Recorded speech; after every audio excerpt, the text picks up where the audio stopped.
Welcome to Creative Piecemeal Podcast, a podcast for creatives. I'm your host, Tammy Takeishi. Join me for compelling conversations with artists, actors, authors, musicians, and other creatives about the impact of the creative and fine arts in their lives and our ever-changing world.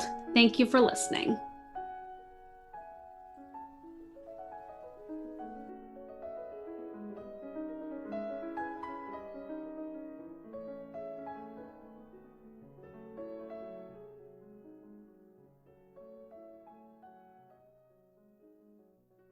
Hello and welcome to Creative Piecemeal Podcast. Today I'm joined by one of my friends, George Heathco. He is a guitarist, composer, educator, and collaborator. Houston-based musician George Heathco has worked with a wide variety of artists, organizations, and schools, and he is equally at home in a diverse range of styles.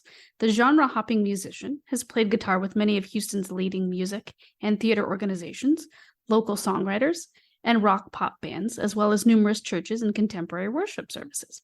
He has also composed and contributed music for television, radio, theater, jazz and chamber ensembles, and rock pop acts. In 2016, his setting of Psalm 88 was premiered by Duo Scordatura at Carnegie Hall. And since 2004, he's been active as a music educator, teaching privately, conducting workshops, and teaching classes and courses in the metro area. Welcome to the show, George. Hey, thank you for having me. You're welcome. I'm so excited to have you on and catch up. It has been quite a while, actually, since we've had a chance to sit and talk about what we do and what you do. So why don't you fill me in? You recently released an album, so I'd love to hear about that. Oh, cool. Yeah. Well, I'll talk a little bit about the album. I just finished up yesterday a 2-week run of dance production that I'd music directed and composed and arranged and performed in. And I had like a nice 2-week run kind of in our Midtown, what they call the Match, which is a nice like performing arts center. That's kind of my latest venture. And then going back in the year, I released an album in April. No, sorry, in March. Sorry. Okay. It's been forever. I don't know when it came out. That was sort of my first, what I actually think of as my first like real George Heathco release. I've got a number of albums and a number of projects that I've put out and released in the past, but none of them I think were anything close to what this was. This is 7 tracks that were written specifically for one release. They were written with one kind of major overarching theme in mind.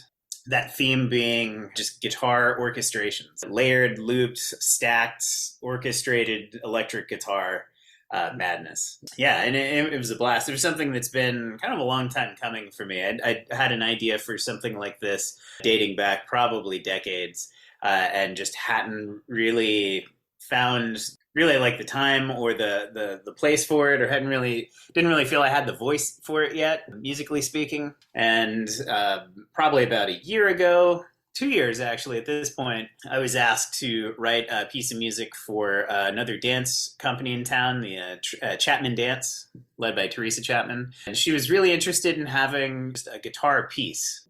I think her father was a guitarist and played a lot of guitar music for it, so she had particular fondness for that. The piece that she was choreographing, or the dance that she was doing, was really in memory of her mother, who passed away not too long ago. And so she wanted something tying into that. And so something kind of aligned. I feel like everything aligned, star-wise, to where I felt like that was the first piece that I needed to write for what I felt was going to be a full album's worth. And it turned into this 11-minute landscape of guitars, really. And man, once that came about, I feel all the other pieces started to come right into place. And it took about a year's worth of time to finally get everything written and recorded.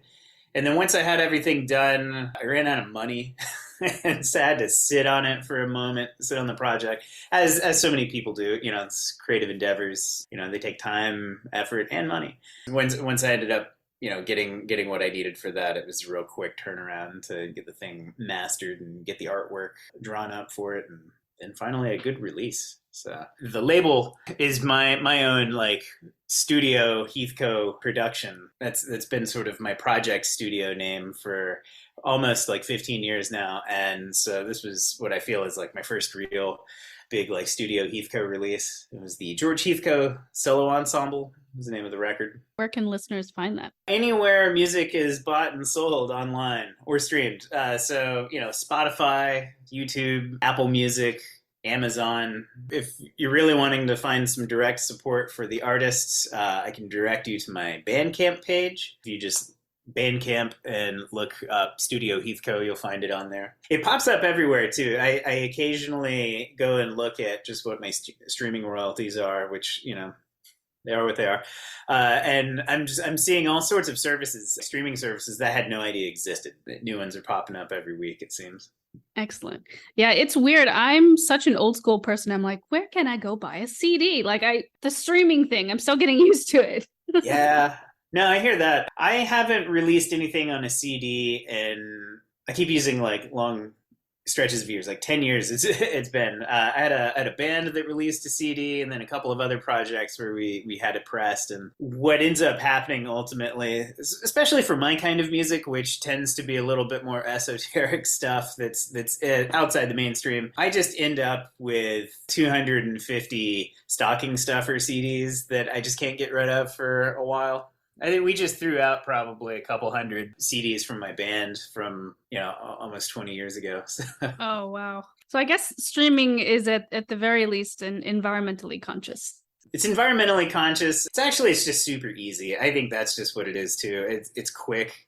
I could actually, if I were inclined, could write and produce a track in a day, and by that evening I already have it sent out, through my distributor to all the streaming services, and within just a few days turnaround, it'll be there in all the places. Whereas before, you'd have to send off your music over to some sort of disc pressing center, and they'll give you the glass master to make sure that the thing, is set up right, and make sure all your artwork is trimmed up perfectly, and then they'll send it to you, and however many weeks it takes them to actually get it shipped. And quick and environmentally friendly streaming services. We've definitely come a long way. I appreciate it for sure. So you obviously compose. That's one of the bulk things that you do as a musician. How do you approach a project for yourself versus a project that is commissioned? What differs for you?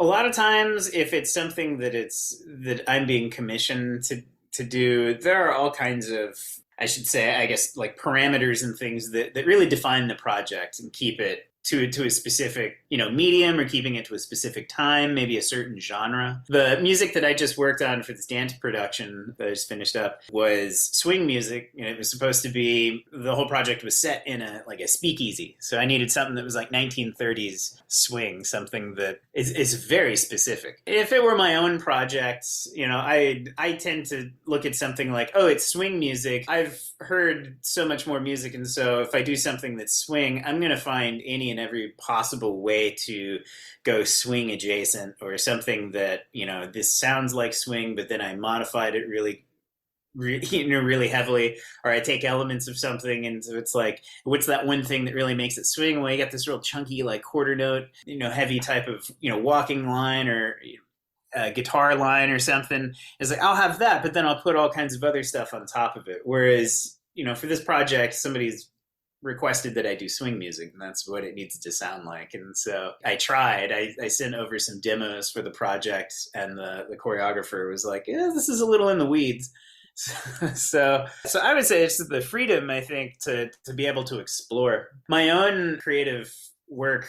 I try to find myself in places that allow me to just try without any sort of real repercussions. The thing that I do, writing music, is probably the safest thing that you can do in the world, right? Like, nobody's going to get hurt if I write something weird, or if I write something that just doesn't sound good. I just use my own discretion and don't put it out in the world if it doesn't meet my standard, whatever that is.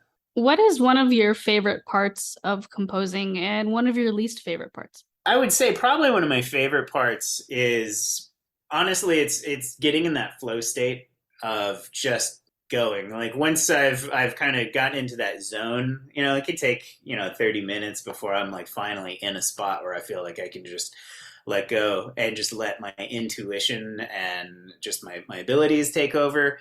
That's a fun place to be in because it's like riding a wave, surfing on some sort of like mental wave of some sort. And wherever I come out, like whether it's like 30 minutes later or like several hours later, it just feels like a fun ride. And whether I've only written one note or I've written like a million notes, I still get like that juice from really just the process of doing it, right? Just riding that wave. Probably my least favorite thing, though, the feeling that I need to be good at it, I think is probably a least favorite thing. And that comes up when I have projects, especially when somebody commissions me to do something, write for any capacity. Inevitably, there's a part of my brain that's always trying to come in and say, like you're an imposter, George.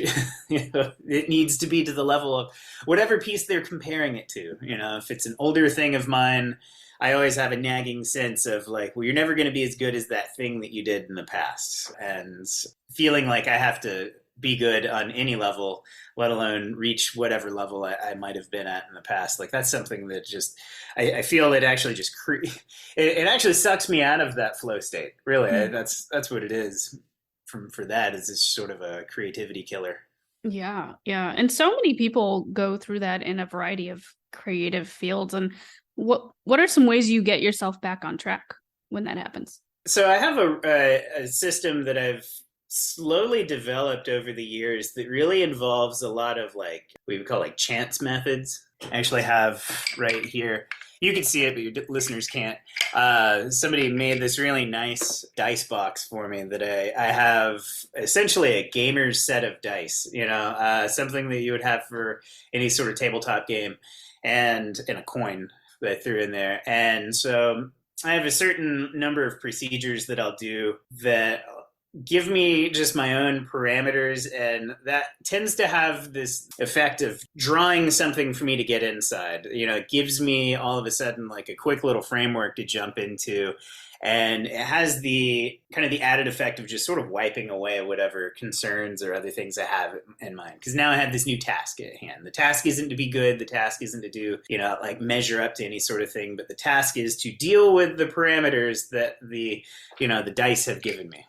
And it's a very quick and easy method. Most of the time it works. Most of the time it gets me into some sort of fun new place that I wasn't in before. That sounds like a really neat idea. And I love that. The fact that you're able to give yourself barriers without pressure, because it's almost like a game with, like you said, the dice and the coin. Has there ever been a situation where it surprised you pleasantly to like whatever you rolled, you're like, yeah, that worked out great, Oh man. Yeah. So I couple those dice with this book.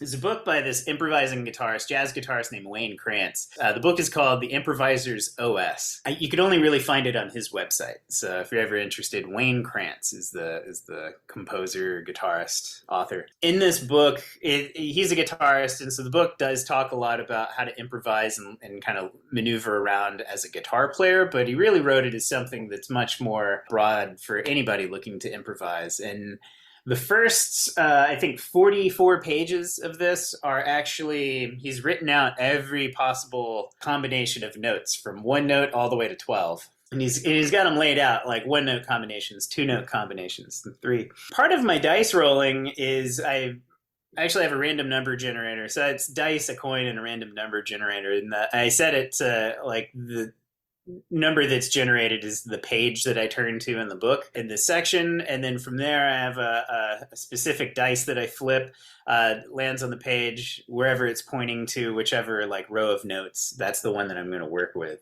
And quite often I find myself like most of them just sound like to my ears, if I'm, not contextualizing any of these notes. It's like, that sounds like a garbage set of notes that like, how could I possibly do anything with this that sounds usable melodically or fitting to what I would say is my own compositional voice. But I think what's actually surprising about that is like, that's the game, to use what you were saying. Like my game is to try to make something out of that. And there have been a number of times in which taking something that's just chock full of really gross intervals and things that don't really sound like, oh, that's not my typical like major minor framework. Sometimes I'll get something out of that that sounds extremely fresh and actually fitting with my style, in a way in which I've never expected to come across these sets of notes in that sort of way, or I'll find like pathways within that set of notes that kind of yield something that is somewhat familiar to me, but also something that is not familiar. It's not a familiar way of working with those familiar ideas, if that makes sense. And those times are always really, really hip. There's also the flip side of that is a lot of times I'll end up with something that, again, I don't have to share everything with with the planet, and there's like I feel like entire hard drives of just projects and things that are just failed experiments.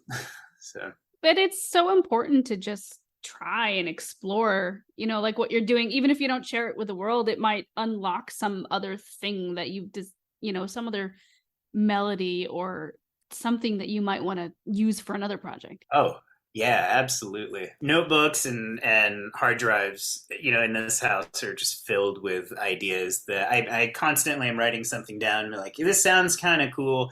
I can't think of anything to do with this now. There's going to be a time in which it works. Or even if it doesn't, to me, there's a very therapeutic just sense of just the ritual of just creating.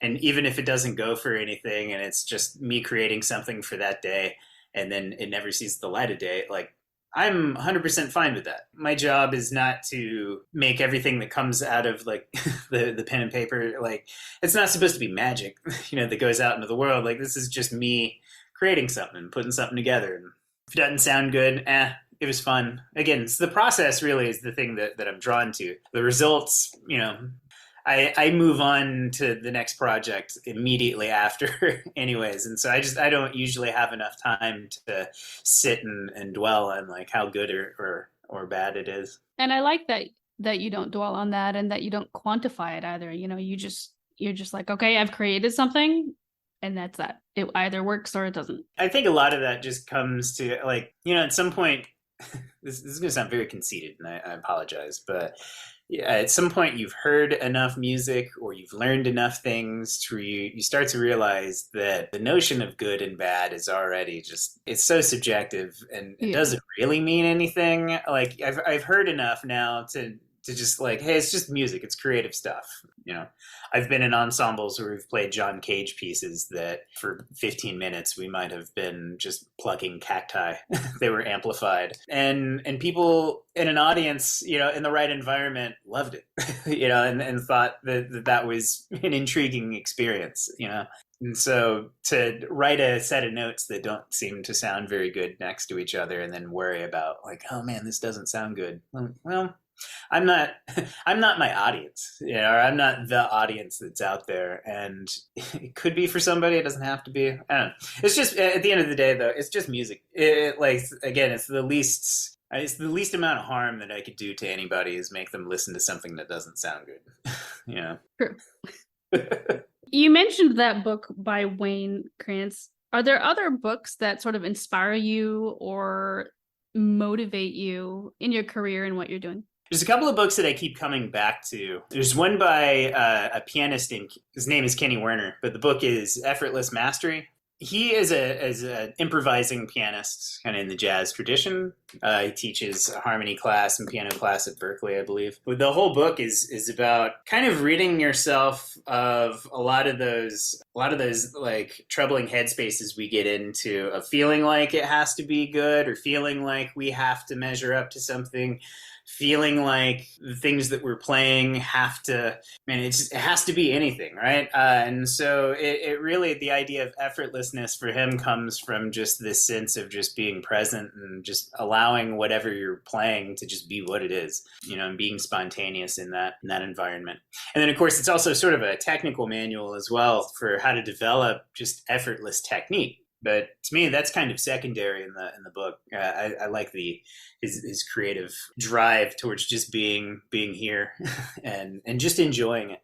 Another really good book that I like Yeah, Tao Te Ching, I think, is one that I keep coming back to. That one and Effortless Mastery, I read at least like once a year, at some point. Because yeah, I just like the idea, this notion that everything that we're putting out there in the world, is it's a subjective experience, and then when we hold on to something and we spend too much time really thinking like what we're putting out there has to mean anything, I feel like that just makes it more difficult, makes it difficult to create, at least for me personally. It makes it difficult for me to enjoy what it is that I'm working on, and it makes me feel like I have to, like, this has got to be good, and then the next project has got to be gooder, or better, like, it's just, I like these concepts that really just kind of focus everything on just being present and just enjoying the space you're in, and then recognizing that good or bad, it all belongs. It's all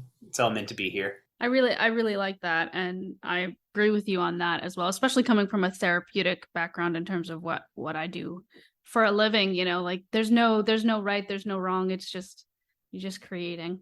It's there. I was having that conversation with some musicians the other day, some jazz musicians who I would never define myself as a jazzer in any capacity. Like, it looks cool, but it's just something that I've never been able to completely connect with in my own instrument. But we were talking about just music education and jazz education, and really like band education in Texas, and all the stuff that kind of comes with it, which is just this notion of like everything's a competition, everything is driving for this end result, and you got to get this end result, and the end result is the thing that matters. I think what that ends up driving everybody to do is the process isn't important to them, because it's all about like, we got to get to the end thing.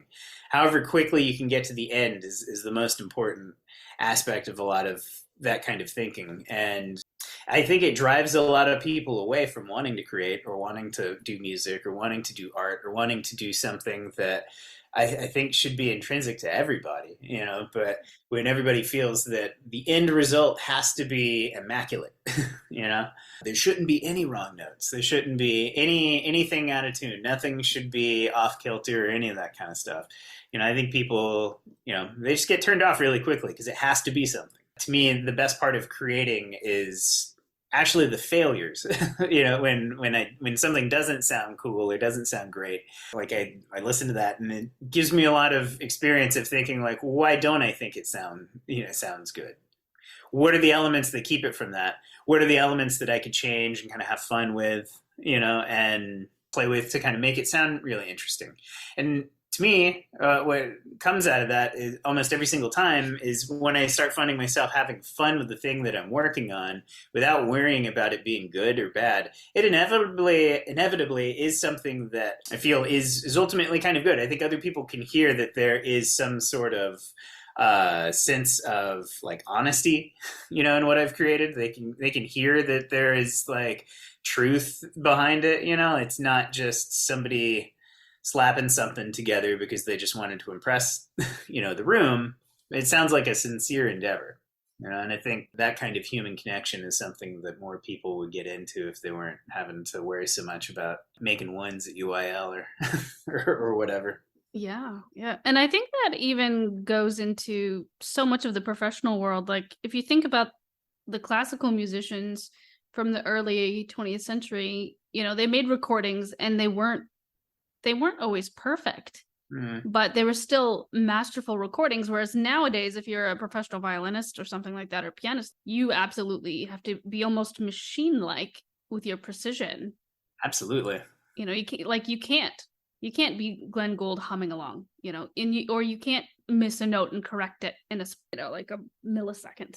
It's actually funny. I was reading up on Glenn Gould's recordings. He was notorious for taking things like hundreds of times, just like going back and piecemealing entire performances together, note by note.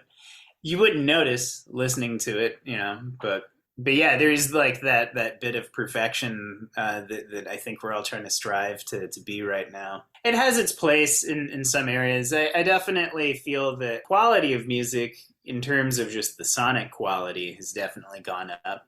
You can hear things a lot more clearly now. But at the end of the day, I don't know that that's why I'm ever drawn to music. I don't listen to any live performance while I'm there and being like, man, this is like, it's so clear. Everything sounds Yeah. like you're there. Well, yeah, because you're there. That's not the experience that I'm after when I see something live. I want to actually be moved by the connection on stage, or like the conversation that's happening between the performers and myself. I don't know if this happens to you, but I notice that often if I go see like a rock band that I enjoy, or a solo artist I enjoy, the concert performance is like a bajillion times better than their polished, perfected CD that I have at home, or stream that I have at home. Do you find that it's more exciting? You Oh, know, definitely. Oh, definitely. like that you're on edge. You're on edge because, like, especially if it's like a virtuosic piece, you're like, oh man, it's a tightrope walk, right? Mhm. Even if it's not actually, even like just these very tender, soft moments, when something is really intimately like performed in front of you, like a chamber piece. To me, like just being in that space and sensing time and sensing like literally the space around me, that makes even just like a single note sometimes just feel like it's the most important thing, in the world. And it's interesting, if I go see people that I'm friends with, I get like nervous for them. Like it's really like I do, like my palms get all sweaty, and I get nervous for them. And I'm like, I know oh. that. I know that feeling so hard. Yeah, I always wonder what drives that. Are we afraid they're gonna mess up, or are we're like, oh man, is everybody else in the audience, are they enjoying this the same as me? Right, right. And then it's over Are and it their feels like palms you've sweaty? performed it. Yeah, I do find it actually hard to see some of my friends perform. I actually find that sometimes pretty difficult because as much as I'm talking about just being in the space and being in the moment, I'm still also like a gear junkie. Like when I see friends performing, I'm always like, ooh, what's that new guitar they have on stage? Or, hear something, like I'll be in the zone or I'll be in the moment, and then like a cool sound effect will come out somewhere. I'm like, that was a pedal. That was that thing. That was a lick that I've never heard before. What was that? And I start to just really get, I get really nerdy about what I'm seeing on stage. Kevin's wearing pants. He usually wears shorts. If you could describe yourself in one word, what would that be? Describe myself in one word. Curious. Were you trying to be punny? Nope. I knew as soon as I said that word, I was like, hell, my name is George. It works though. No, the curiosity thing to me is something that is just mega important in anything that I'm doing. I just always want to see, what can I do? What will this sound like? What does this look like? I think that actually keeps me from finding home in certain spots. Like I was talking jazz, like I've tried learning jazz 1,000 times, and then I'm always like, what would it sound like if I did this other style of music instead? Understandable. I mean, like, it's wonderful that you have that curiosity and that desire to just keep learning, keep experimenting, keep just seeing what you can do with 88 plus tones, if you like to go in the in between. Yeah, man, especially with guitar. There's just so much cool music out there for guitar, and I've with this record that I did, I was just so into wanting to explore just all the different sounds that I've heard, and then what can I create that I haven't heard. So we were talking a little bit about gear. I would love to know, what are some of your favorite types of guitars, like gear bits to play with? Do you have like a dream pedal that you can't wait to get your hands on, that kind of thing? Yeah, I don't think I have any like dream pedals or anything, but let's see, probably about 7 or 8 years ago, I got on the Fender guitar train, which all growing up playing electric guitar, I was very adamantly like just anything Fender or Gibson, I didn't want it. I was like, that's what everybody played. And I associated it with certain styles of music that I wasn't really into at the time. Like I grew up very much punk rock, shred guitar, heavy hard rock kind of stuff. And there's very specific types of guitars that were associated with that. At least, when I was into it, Fender guitars, I was like, well, that's what old people play. Some sort of silly thing like that. And so about 7 or 8 years ago, I just got really into Telecasters, country music, and just like all the neat guitar tricks that Telecasters are sort of known for. It's like the quintessential guitar to me. It's like the perfect instrument, really. It's a slab of wood with some pickups and strings on there. There's no frills. If you sound bad on a Telecaster, it's 100% your fault. you know, bad. I'll right. In air quotes, quotes there, but like if something sounds off, it's generally not the Telecaster's fault. And I love that. I love having to kind of test myself on an instrument.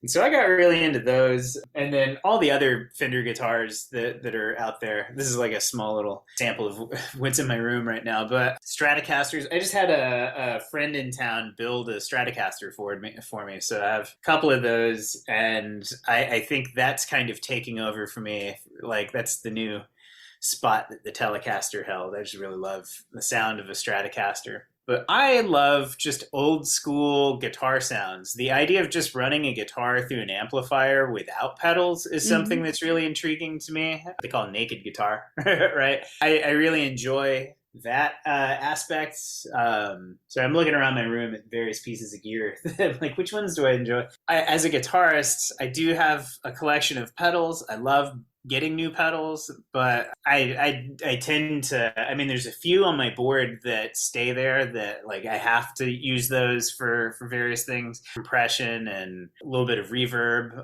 some sort of delay unit that's in there, and of course some sort of overdrive or distortion. Like those things to me, I need those on the pedal just for my day-to-day work, depending on what I'm playing, whether it's in like a pit orchestra somewhere for musical theater, or if I'm playing at church, or if I'm playing just bar band type gigs or event band type stuff or whatever. It's like I have like a row of staple pedals that just stay there that are good for any gig. But I could swap those out for any, it's like any make of those. I don't adhere to one type of compressor or one type of overdrive.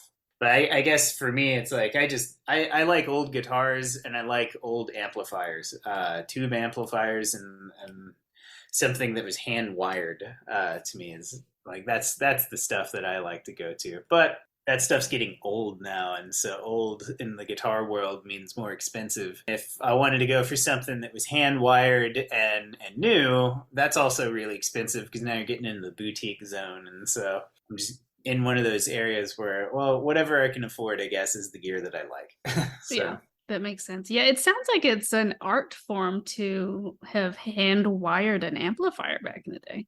Yeah, man, I just finished reading a book, The Birth of Loud by Ian S. Port. It's all about the early days and kind of the genesis of the Fender Guitar Company and Gibson and Les Paul specifically, like as an artist, kind of talks about kind of his trajectory and Leo Fender. And it was really interesting reading. Leo Fender didn't actually play any musical instrument. He didn't play guitar at all. He just built the best ones, the best ones, that's clearly subjective, but his real gift was just electronics and wiring, and he wasn't even a trained electrical engineer. He was just sort of a kid who dabbled and just got insanely good at it. And he had this ability apparently to like think about electronics and be able to hear like what's the effect that this is going to actually have. And so he could actually chase tone really easily, without really having to put in calculations or anything. So it is an art form. I could never do it. I've tried to I do some wiring on my guitars from time to time, and that they still work is really more of a miracle and less of my skill. We're gonna switch, no pun intended, switch gears. Sure. So you've obviously been in the Houston area for a long time. What are some top restaurants or even just meals you would recommend to someone coming to your part of the world? Oh man, there's a couple of places that I've been going to for almost 20 years now that I you couldn't tell me that they don't taste good or that they're bad or anything. And they're by no means like top shelf anything. But there's a restaurant called La Tapatia, which has a couple of locations, but the one that I go to specifically is off of Wheeler. It's like the Richmond, Montrose area. That is just like great staple Tex-Mex food from a kitchen and a staff that doesn't really look like it's changed much since since I started going there. It's consistent, it's great, it's kind of cheap, and it's just delicious. And I recommend the mole chicken. That's to die for there. Another restaurant that I go to, and again, it's not the best, but I love it, is a place called Cafe Brazil's, which is Westheimer and Dunleavy, kind of in that heart of Montrose area. That one holds like a very fun place in my heart because I started going there in high school, actually like very end of high school, before, right before I got into college. And that was sort of a place that me and my college crew would hang out at literally every night. We would go there, we would do our music theory homework and get chased out by the manager or the owner, 'cause we'd only buy like a cup of coffee, and that one cup of coffee would last us for hours. We were cheap. But the food there is actually, it's actually quite nice. It's kind of pricey some days, but it's a nice little cafe menu. But I loved that place because that was, for me, one of the first places in Houston where I knew that I can consistently see live music, specifically live jazz, live improvised music. They don't really do as much there now as they used to. Right? You can go there almost any night of the week, like 10, 15 years ago, and there'd be somebody there doing something. But now it seems very limited if they're still doing anything. They have music out in their back patio area. But it was a great place to go. I would actually play there from time to time. It was kind of fun, hanging, getting free meals or free drinks. So those are my two that I think like I would recommend to anybody just to check out. Anything else, I don't really have other spots. Jinya, again, it's a chain. Jinya is a ramen bar in Midtown. I'm no expert on ramen, but to me, that's my favorite one. I've been to quite a few around town, and in this one, just hands down, it's the most consistent. It's nicely priced, and it's absolutely delicious, and I don't feel anything's unbalanced. It's not too fatty or salty or whatever. Well, those all sound good. And it's great that you mentioned a place that has live music. It's always nice to go to places and have that experience, Yeah, you really don't have that as much in town these days. There used to be, to my knowledge, it's never felt like what people think of as like Austin, Texas, which was like a live music capital of the state, right? Not quite to that level, but I used to be able to go to all sorts of places around town and know they would have live music, most nights of the week. Or maybe it's just because I'm older and haven't really paid as much attention or kept up with the newer places that are happening, but there's a lot more research involved these days. That being said, there's a lot of places that have been trying to have some sort of live music element. Some of them are done way, way too poorly. Just like we have a stage, and the stage is like a little 8x8 square somewhere, one outlet for everybody. A long time ago, I used to go to this place in the Heights that would have a mariachi band. Oh, yeah? Yeah, it was pretty cool. I once saw what I felt like was the greatest moment in mariachi history to my own knowledge. Some friends and I, we were playing a show at this place, the Satellite Bar, which has since shut down and shut its doors a couple years back. But we were waiting. We were going on at like 10, so it was like 7:38. So there's a nice little Tex-Mex place across the street that we were just like, let's go get some food there. And so we were eating, and there was a guy who clearly like the entertainment for the evening with his guitar. He and a buddy were just sitting at a table with like a bucket of beer, like the guitar just sitting there. Like he wasn't playing or going around anywhere, like to any of the tables or anything. And as we were eating, we looked out the window, and there was a mariachi crew kind of coming in, just like full band in the full dress uniform. And, they came in the door. Man, that guy with the guitar that was just sitting at the table, like perked up, grabbed his guitar, stood up and put it on. And like in true like battle style, like the eyes locked, and I just see this whole marching band just back out, like walk backwards out the door. And this guy successfully held his turf. He didn't even play a single note. He sat back down, just kept drinking his beer. But I just felt like that was a cool moment to witness. That's epic. Oh, yeah. Goodness. Territory, right? Yes. So you obviously do so many wonderful things in the creative arts. teaching, composing, doing workshops. If you could do anything like in the creative arts beside what you currently engage in, what would you like to explore? It's a really good question. Honestly, like the thing that I've wanted to do for the longest time and have started and then abandoned is just I really just want to write a book of some sort. I have stacks over here somewhere. I started writing actually a book on creative practice and creative practices that you can utilize just in your day-to-day life. And I got pretty far with that, and then like I said, I just you abandon things. And so I think writing would be something I would love to take on.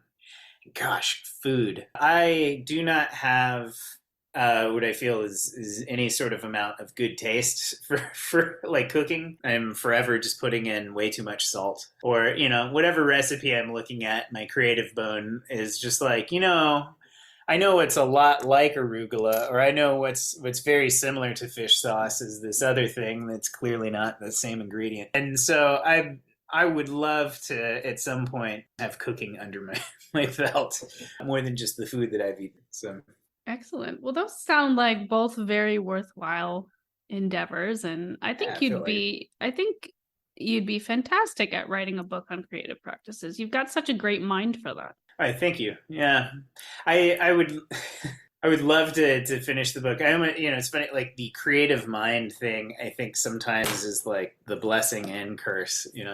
I feel like I love being creative, and I can jump into it usually whenever I want, but there's so many things I want to try. As so we were kind of chatting earlier, the curiosity element just takes over, and I quickly get bored. I don't want to use the term like ADHD or anything, but it's kind of what it feels like, is just whatever is my new focal point.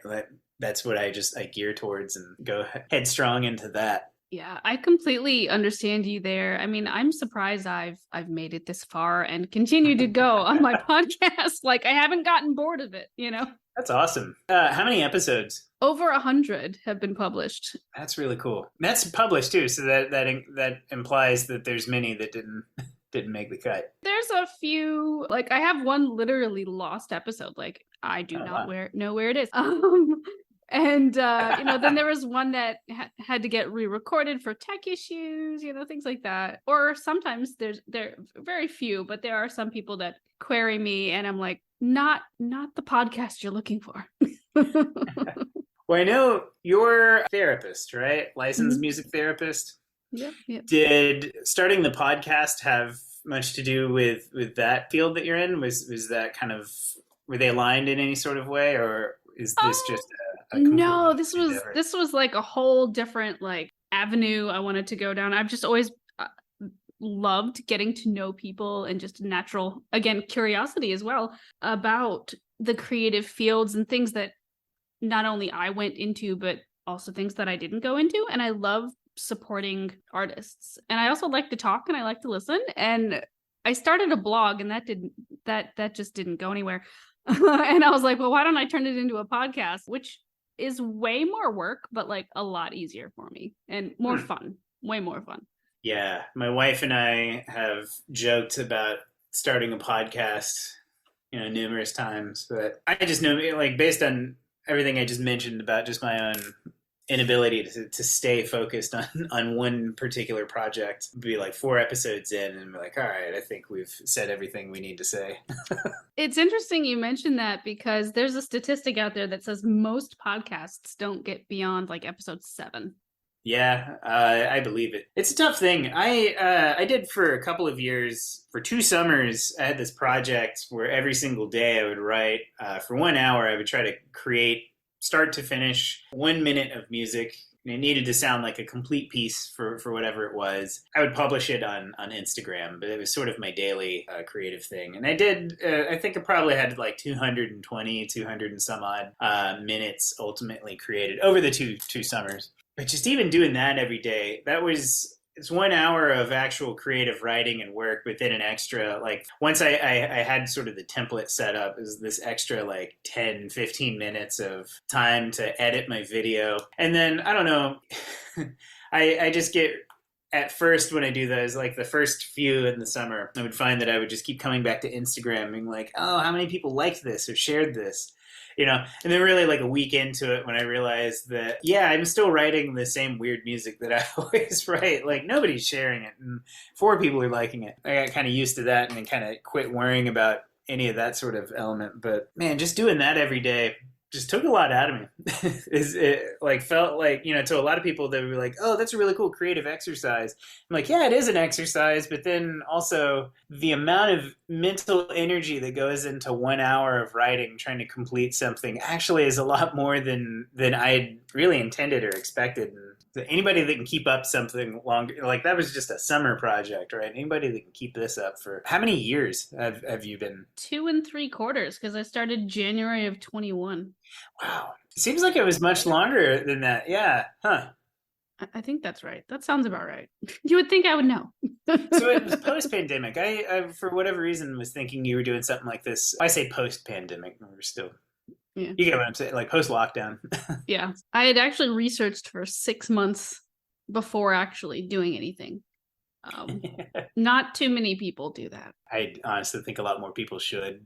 Just based on some of the podcasts I listened to, you should have read up. Oh, it's funny. Well, back to you though, because this is your episode. Oh, sure. Yeah. I was wondering, what sort of barriers have you had to reach where you are in your career, whether it's an external barrier or like you were talking about earlier, internal barriers? I've had a lot of, in the past several years, I've really actually become much more aware of just my own mental health and just where I'm at and the effects of my own mental health on the work that I do.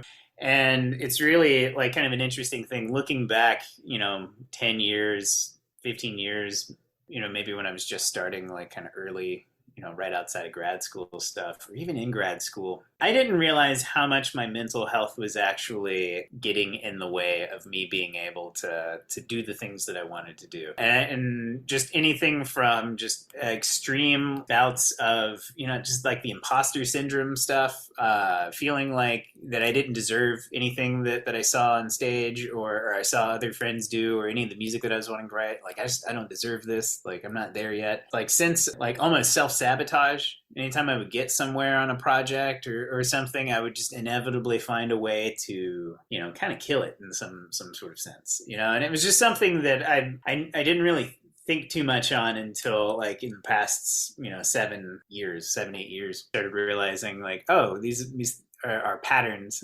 These patterns kind of exhibit certain traits of, various, mental states and things. And once I started really recognizing that, it actually became a lot easier to face a lot of that.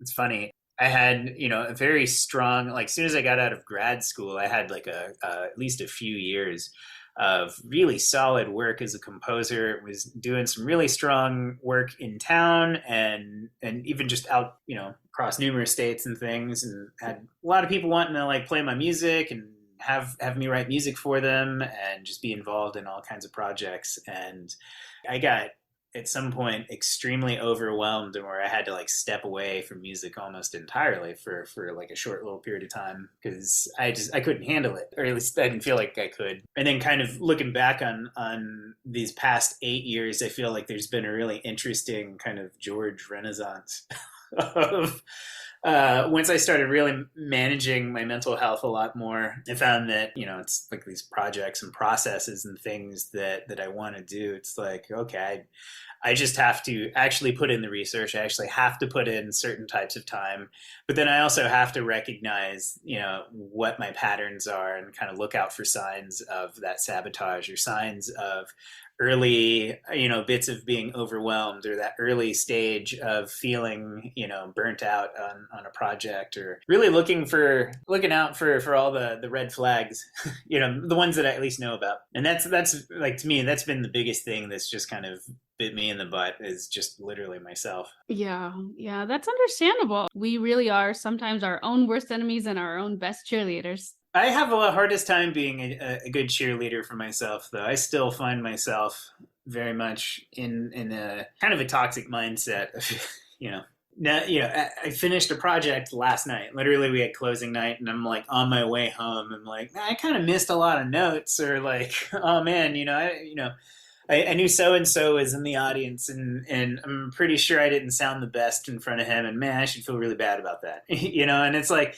stuff that it was actually kind of silly looking back, on by all accounts a very successful project and something that was actually a ton of fun. And the only thing left over from it, for me, unfortunately, is this silly feeling of negativity. Do you have any ways that you combat that? Kind of going back to that idea of that 1 hour a minute, writing that was started as an idea from in some cognitive behavioral therapy sessions for a while, and somebody was like, why don't you try to journal through music, and that's really where that project started from. It's kind of musical journaling. But then I actually, for most of this past year, I've been actually journaling like just writing. Unbelievably helpful for me as to like looking at it as like a kind of a rain gauge of just my emotions or my thought processes and thought patterns. Out of the CBT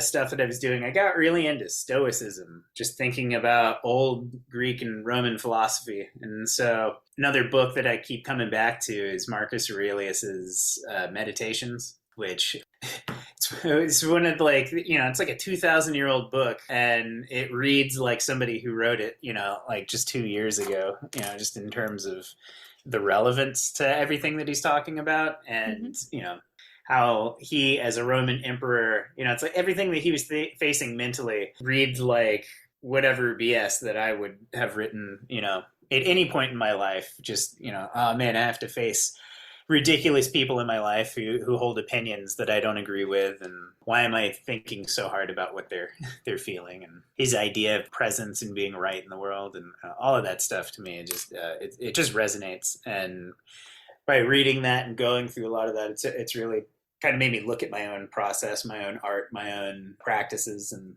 figure out how I can align those to where it's much healthier thinking. And I think creatively, my own creative philosophy kind of comes almost right out of that same sort of Stoicism, CBT, Zen Buddhism. Like they all kind of cross over in some areas, and I find where those intersections occur, that tends to be like, yeah, it's kind of in line with everything that I've been into lately.